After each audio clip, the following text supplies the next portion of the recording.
Ini hari pertamaku di SMA, dan tentu saja kuatasi dengan baik. Maksudku siapa yang tak ingin berteman dengan orang secantik dan seramah aku? Saat makan siang, aku sudah punya banyak teman baru, dan semua orang berkerumun mengelilingiku untuk mendengar cerita tentang hidupku yang luar biasa. Aku segera jadi sangat populer di sekolah. Aku ini si cantik berambut pirang yang mempesona. Apa kalian tahu bagian terbaiknya?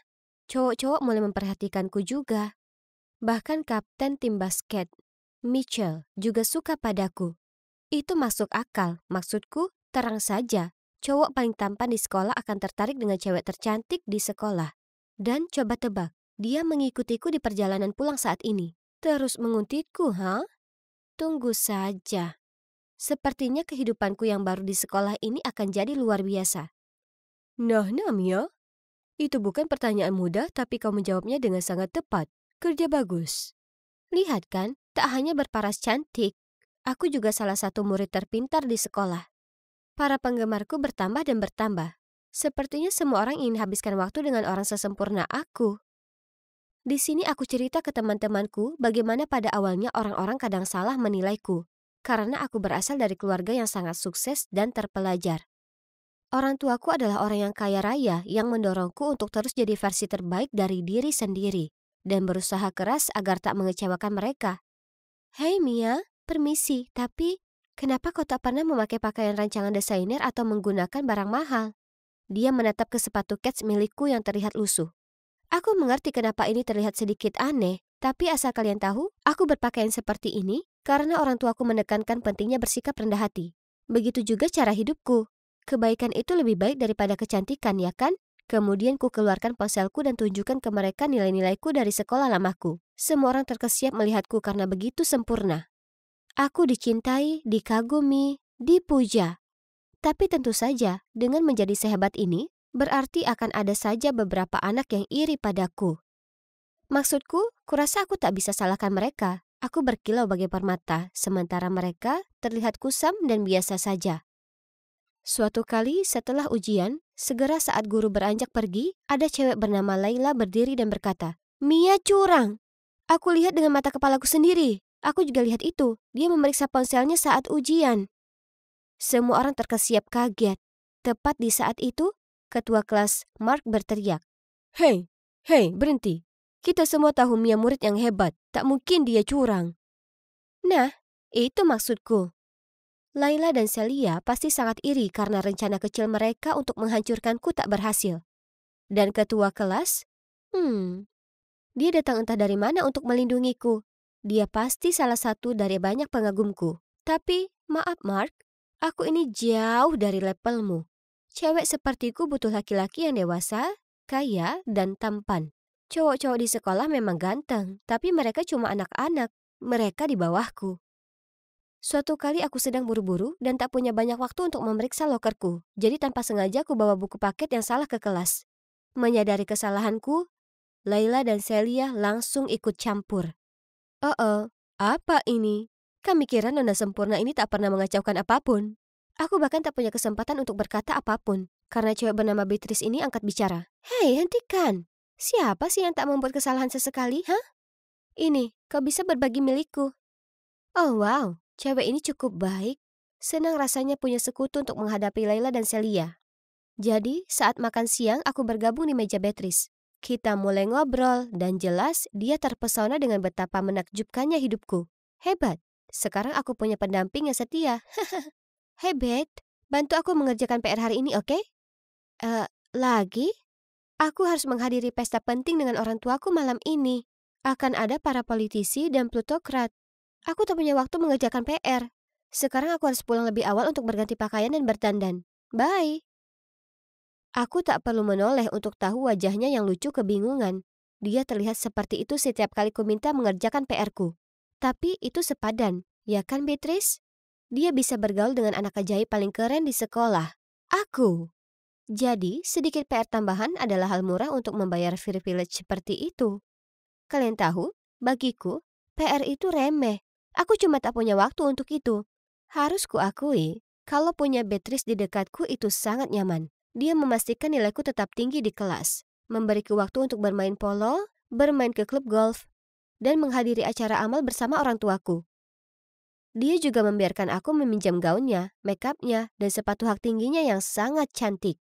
Teman-temanku mengagumiku, yang asing mengidolakanku, dan guruku memujaku, dan aku punya sahabat yang luar biasa setia. Hidup begitu sempurna.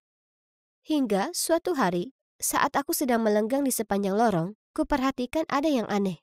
Orang-orang tak memberiku pandangan memuja seperti biasanya. Sebaliknya, mereka memalingkan muka terhadapku. Hah? Apa yang terjadi? Hei Beatrice, apakah tahu apa yang terjadi? Orang-orang bersikap sangat aneh. Dia hanya mengangkat bahu. Aku tak tahu, kita lihat saja. Ku coba untuk meyakinkan diri kalau ini bukan masalah besar. Tapi tak bisa kuhilangkan perasaan ada sesuatu yang tak beres. Kemudian pada hari itu, ketakutan terburukku terbukti. Saat aku memasuki kelas, Mark mendatangiku dan melambaikan ponselnya di depan wajahku. Permainan yang bagus dan sempurna. Ternyata kau ini pembohong besar.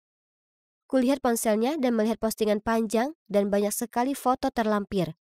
Ada judul besar mengatakan, kenyataan tentang Mia si pembohong. Dan tiap foto dilengkapi dengan keterangan.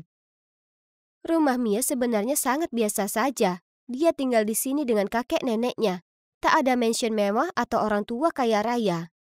Saat Mia baru saja masuk sekolah, dia berteman dengan semua orang, membual tentang ketenaran, keberuntungan, dan popularitasnya.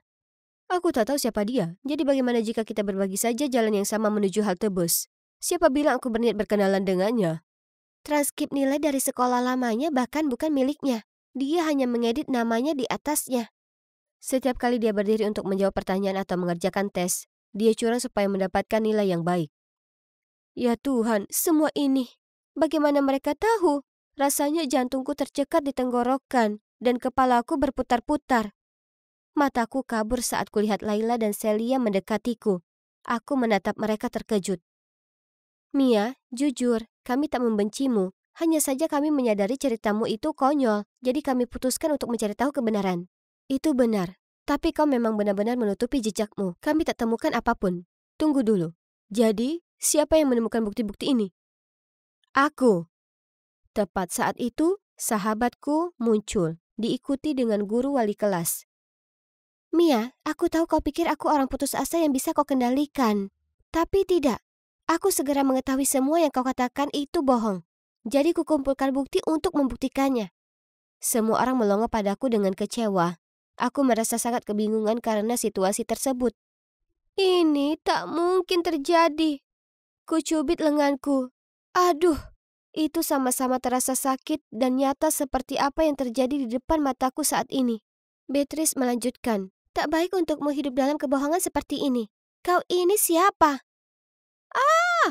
Gambaran realita mulai membanjiri pikiranku, membuat otakku rasanya seakan mau pecah. Kupegangi kepalaku dan berlari keluar kelas. Saat kubuka mataku, kudapati diriku sedang di rumah sakit.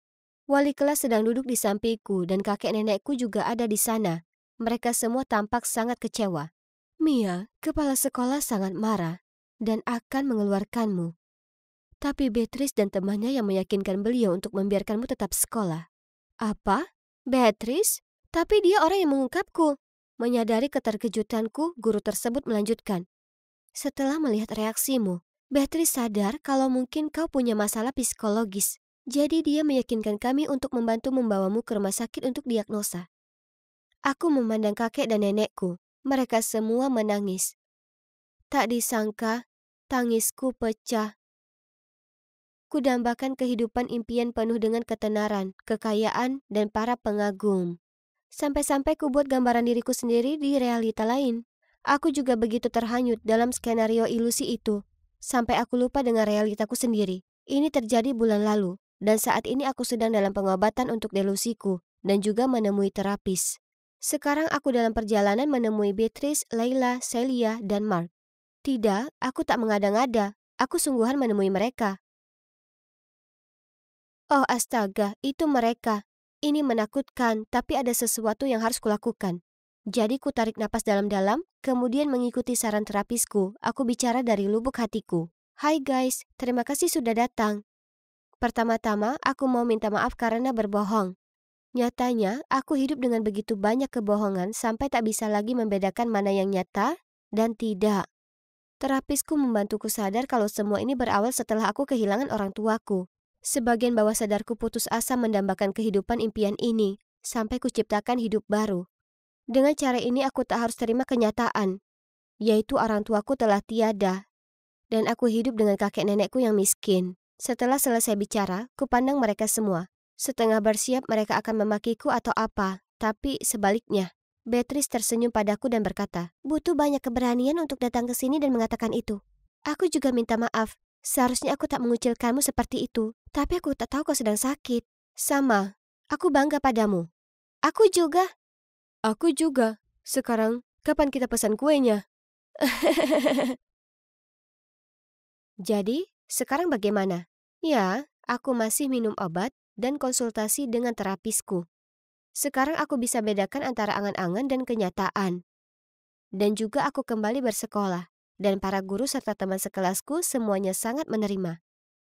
Lebih baik lagi, aku sekarang punya teman-teman luar biasa yang menyukaiku apa adanya. Dan apa kalian tahu? Ternyata hidup dalam kenyataan sebenarnya tidaklah terlalu buruk.